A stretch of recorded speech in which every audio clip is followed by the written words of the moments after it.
Hello guys, আসসালামু আলাইকুম। আশা করি সবাই ভালো আছেন। আমিও ভালো আছি। চলে আসলাম আজকে একটা হোটেলে যা কিছু খাবার নেওয়ার জন্য। তা এখানে ভালাই দেখতেছেন পুরি এইসব অন্য কিছু অনেক কিছু মনে করেন বানায় রাখছে। এর ভিতরে আমি আবার একটু ভাবলাম যে একটা মোগলাইয়ের অর্ডার দিই। তারপরে দেখলাম আমার মোগলাইটারে সে তেলের ভিতরে দিল। তেলের ভিতর দেওয়ার পরে তেলটা একটু হালকা মনে হয় ঠান্ডা। তাই কারণে আস্তে, আস্তে এটা তেল খাইতাছে। তারপরে দেখতেছেন যে এই বুলকুনি উঠতাছে। আমার তো দেখে আমার অনেক খুশি লাগতাছে। ওমাগো! তেলটা দিয়ে আরো ডাবাই দিল। পুরা ডুবাইয়া লাইছে দেখছেন। তেলের ভিতরে কেমনে ডুবাইয়া লাইছে এলো কারিগর। তা তেলের ভিতরে ডুবাইয়া তারপরে দেখেন কেমনে আস্তে, আস্তে এটা ভাজতাছে। মোগলাই ভাজতে যে এত কষ্ট লাগে আমি আগে জানতাম না। হায়, হায়! খাইতে তো সময় লাগে না। ২ কামড়েই খাইয়া লাই। আর দেখেন মোগলাই ভাজতে যে কত সময় লাগে। আমি দেইখা অবাক হয়ে গেছি গা। তারপরে দেখলাম কি ওমা!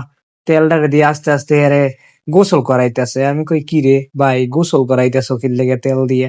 কয়, "তেল যদি গোসল না করাই তাহলে এটা ফুলবো না। ভিতরের জিনিসগুলা হইবো না, মানে ভাজা হইবো না।" তা আমি কই, "ভালাই তো, তেল দিয়েও মানুষে গোসল করে।" মানুষ তো না, ভুল হয়ে গেছে গা। এ তেল দিয়েও কি মোগলাই গোসল করে? তা আবার ভাবলাম যে, এরকমই না হইলে তো আর হয় না। আমি তো আর কোনো সময় দেখি নাই। যে কিভাবে মোগলাই ভাজে অর্ডার দিয়ে ঠিক মতন আমরা যাই বইয়া থাকি সাইডে, তারা ভাইজা দেয়। তা আজকে আপনাদের দেখানোর জন্য পুরা ভিডিওটা করা। সম্পূর্ণ ভিডিওটা দেখেন কত সুন্দর লাগতেছে। একটা মোগলাই ভাজতে যে কত কিছু লাগে, ঠিক আছে? কেমনে ভাজে তারা কারিগররা।